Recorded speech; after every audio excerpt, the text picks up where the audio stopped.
Pope Francis has compared the EU to a Nazi dictatorship for trying to impose woke rules on language and ban using the word Christmas.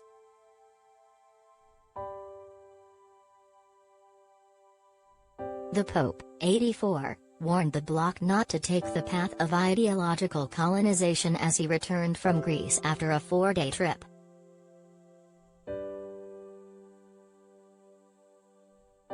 Last week, the EU was accused of trying to cancel Christmas after telling staff to avoid the word in favor of holiday period because it could be offensive to non-Christians.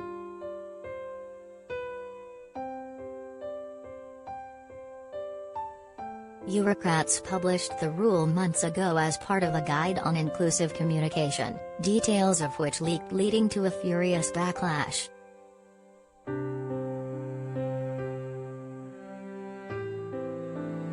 Other suggestions in the book included replacing Christian names such as Mary and John with international names such as Malika and Julio when using them in generic examples, and swapping the word man-made for human-induced.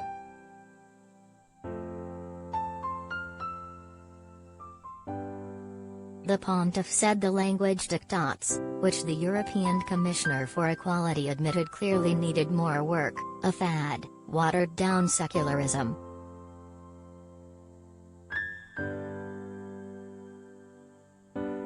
He said while on board the papal plane on return to the Vatican, it is something that throughout history has not worked.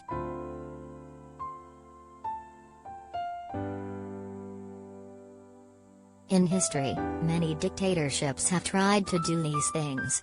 I'm thinking of Napoleon, the Nazi dictatorship, the communist one.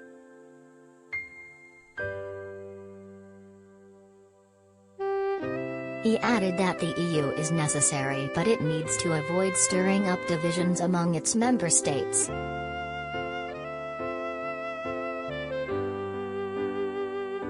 He said, the European Union must be careful not to take the path of ideological colonization. This could end up dividing countries and causing the EU to fail.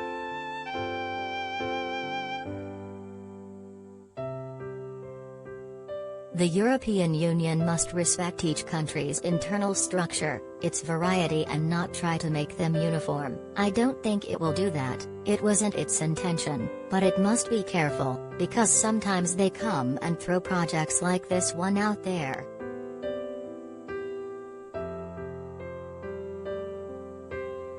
Last week's EU document also told staff to avoid assuming that everyone is Christian and that not everyone celebrates the Christian holidays, and not all Christians celebrate them on the same dates.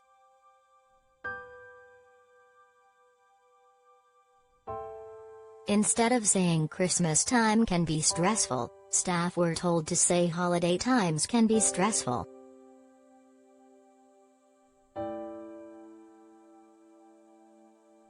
Cardinal Pietro Parolin, the Vatican's Secretary of State, accused the EU of trying to cancel our roots by ignoring, rather than respecting, Europe's Christian heritage.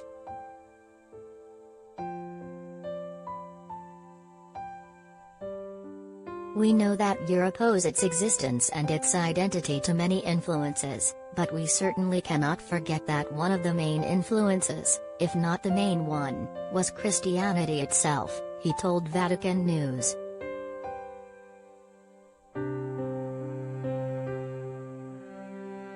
Matteo Salvini, leader of Italy's right-wing League Party and former deputy prime minister, accused the EU of folly by publishing the rules.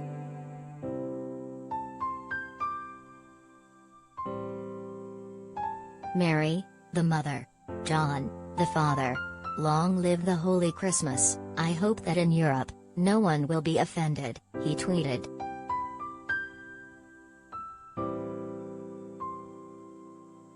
Antonio Tajani, a former European commissioner and ally of Silvio Berlusconi, also tweeted his criticism, suggesting the EU was waging war on common sense.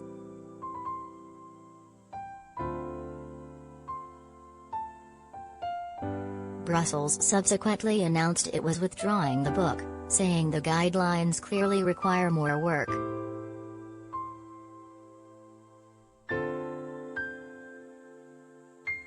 Helena Dalli, the EU's Equality Commissioner who put together the guide as part of an equality agenda championed by Ursula von der Leyen, claimed it was a draft document that would be revised after a number of concerns were raised.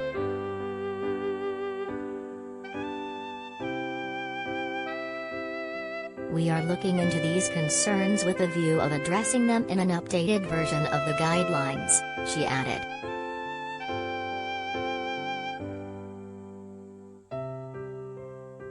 It is not the first time the EU has issued guidance to staff on inclusive language.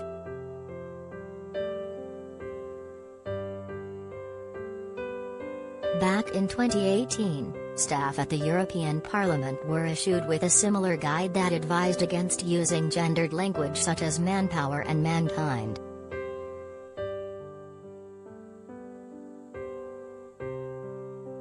The new guidelines, aimed at EU translators, also recommended against frequent references to man or woman in official texts.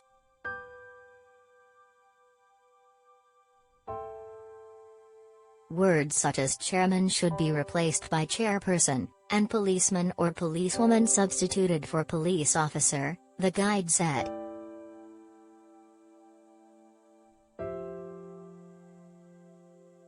It also recommended the word stewardess be avoided in preference of flight attendant, and principal be used instead of headmaster or headmistress.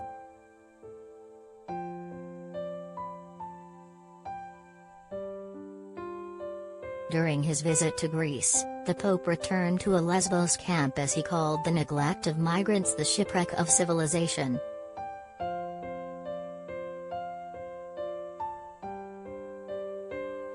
The Pope previously visited Lesbos in 2016 and has long championed the cause of migrants.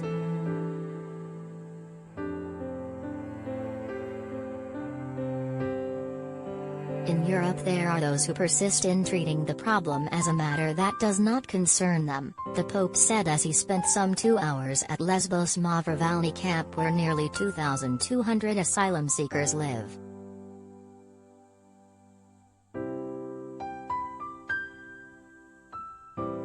At the camp, he met dozens of child asylum seekers and relatives standing behind metal barriers and stopped to embrace a boy called Mustafa.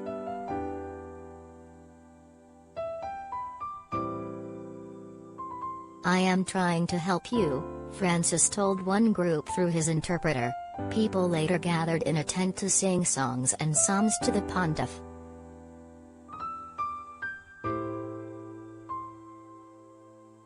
Pope Francis warned that the Mediterranean is becoming a grim cemetery without tombstones and that after all this time, we see that little in the world has changed with regard to the issue of migration.